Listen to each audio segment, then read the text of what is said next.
नमस्कार दोस्तों, स्वागत है आपका आपके अपने YouTube चैनल टेक गुरु BHS में। दोस्तों, पिछले वीडियो में हमने MS पावरपॉइंट के फाइल टैब को सीख लिया था, जान लिया था कि ये क्या होता है, इसमें कौन कौन से ऑप्शन आते हैं। आज हम बात करने वाले हैं माइक्रोसॉफ्ट पावरपॉइंट के अंदर होम टैब के बारे में। तो चलिए दोस्तों, शुरुआत करते हैं। यहाँ पर पहले जैसे ही हम पावर पॉइंट को ओपन करते हैं, पावर पॉइंट ओपन करने के बाद हमारे पास बाय डिफ़ॉल्टली ये वाली स्लाइड आती है। अभी हम इस टेक्स्ट को यहाँ से मिटा दे रहे हैं। ये पूरे जो टेक्स्ट बॉक्स बने हैं इनको हम हटा देते हैं और अब हम इस पर अपना काम शुरू करते हैं। दोस्तों, स्लाइड पर वो जो टेक्स्ट बॉक्स अभी हमने हटाए हैं, या तो आप उसमें अपना टेक्स्ट लिख सकते हैं या फिर आप अपना खुद का कोई नया टेक्स्ट लिखकर ला सकते हैं। तो होम टैब पर अभी हम हैं। होम टैब पर यहाँ पर हम कोई भी टेक्स्ट लिखते हैं। तो टेक्स्ट लिखने के लिए अभी हम यहाँ पर एक टेक्स्ट लिख लेते हैं, जो कि हम वर्ड आर्ट से लिख रहे हैं। वर्ड आर्ट के थ्रू हमने यहाँ पर एक कोई भी टेक्स्ट लिख दिया और यहाँ पर एक वर्ड हमने लिख देते हैं। हमने यहाँ पर एक वर्ड लिखा और इसको हम थोड़ा सा बड़ा कर देते हैं अब यहाँ से।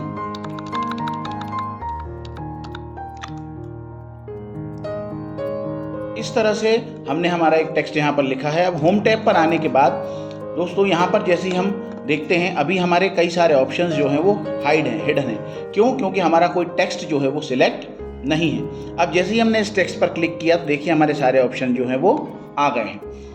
कट कॉपी पेस्ट का यूज़ जो है उसको हम ऑलरेडी समझ चुके हैं, फिर भी एक बार हम देख लेते हैं। MS पावरपॉइंट के अंतर्गत सबसे पहला ऑप्शन यहाँ दिया हुआ है कट। कट का यूज़ होता है किसी भी टेक्स्ट को हटाने के लिए। तो यहाँ से हमने कट कर दिया तो हमारा ये जो टेक्स्ट है यहाँ से हट गया।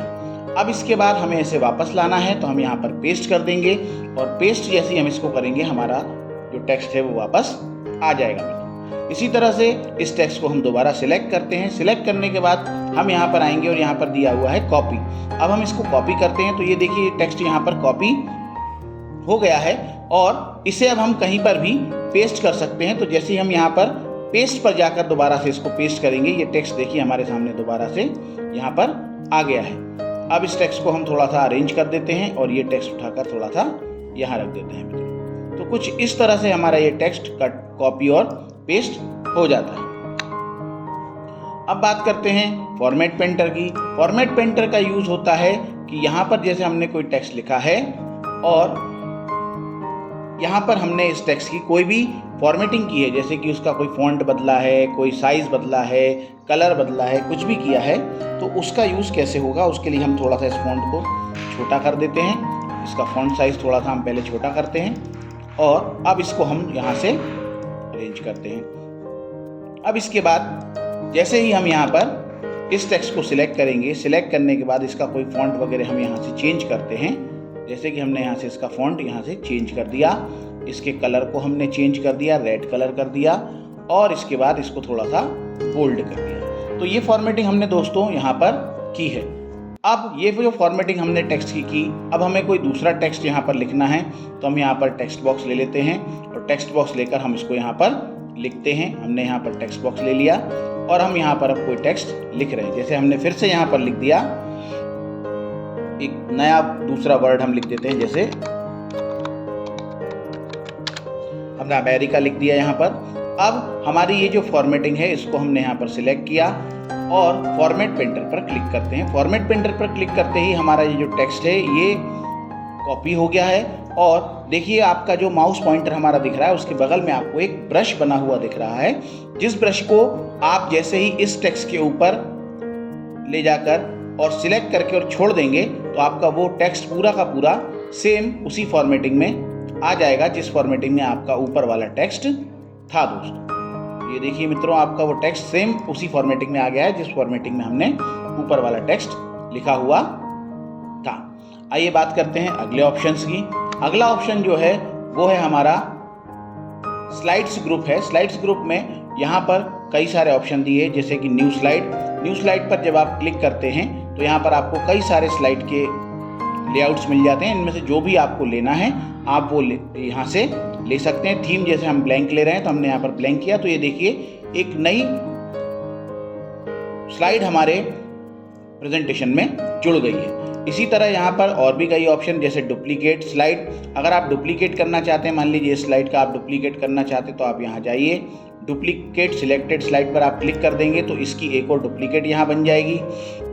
और भी ऐसे कई यहाँ पर ऑप्शन दिए, जैसे स्लाइड फ्रॉम आउटलाइन, आपको कहीं और से लेकर आना है।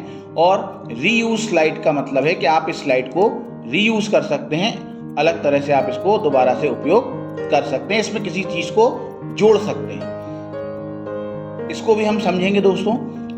अब बात करते हैं अगले ऑप्शन की, लेआउट। लेआउट में सारे के सारे थीम्स वापस हमें यहाँ पर मिलते हैं। इनमें से कोई भी थीम हम यहाँ पर ले सकते हैं और उसका उपयोग कर सकते हैं। रीसेट आप यहाँ से कर सकते हैं किसी भी चीज़ को, जो भी आपने किया। ये देखिए, जैसे हमने स्लाइड को रीसेट किया था तो ये हमारे टेक्स्ट जो है, ये पूरा बॉक्स हमारे वापस आ गए हैं, जो कि हमारा डिफ़ॉल्ट स्लाइड था वो हमें मिल गया।